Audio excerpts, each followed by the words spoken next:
En Soutomayor, os veciños de Cortellas quedaron incomunicados durante un día e medio por culpa dun tráiler que quedou atravesado na entrada da aldea.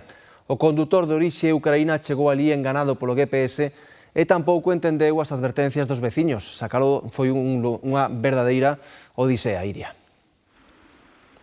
Pois si fixeron falta moitas horas e 2 guindastres para retirar o tráiler de máis de 12 metros de longo desta curva onde quedou atrapado dende o domingo ao mediodía. O condutor de orixe ucraína chegou aquí guiado polo GPS buscando o camiño máis curto cara Ponte Caldelas. Despois ignorou os sinais que lle advertían de que esta vía é demasiado estreita para que circulen camións dese tamaño. E tampouco entendeu as advertencias dos veciños, uns veciños que están desesperados porque din que non é nin a primeira nin a segunda vez que un camión queda atrancado na entrada da súa aldea. Cando Sergei quiso recuar, era demasiado tarde. Acababa de atrancar o seu tráiler no acceso a esta aldea de Soutomayor. Pero cando chegou ali aquela curva, o meu fillo e máis veciños foron a paralo. Sergio, non sigas, que non pasas, que a carretera é moi estreita, non pasas e tal. Bueno, pero el, pois era ucraniano, non entendería ben, el veu vindo. Cada vez que movía o coche viña máis para baixo. Claro, quedaron sin salir da casa porque non salían os coches, o camión tiña a cabina onde o garaje. Fixeron falta 2 guindastres, moitos intentos e unha tradutora de ruso para retiralo do lugar.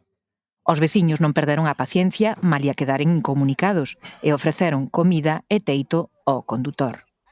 Nós non entendíamos nada, o que pasa que por señas dicíamos se quería comer ou beber, e el dicía que non, pero bueno, traíamos a comida. Depois veu unha chica que falaba ruso e veu dice que lle facilitaron un hotel, pero que non o quixo, que quixo quedar aquí no camión, e quedou. Non é a primeira vez que o GPS trae por esta estrada os camioneiros que van para Ponte Caldelas. Por iso, 2 sinais, un deles en inglés, advirten da prohibición 1 quilómetro antes. Pero neste caso, os sinais non fixeron efecto. Porque se van para Caldelas, por esta carretera adiantan moito. Pero, claro, non pasan.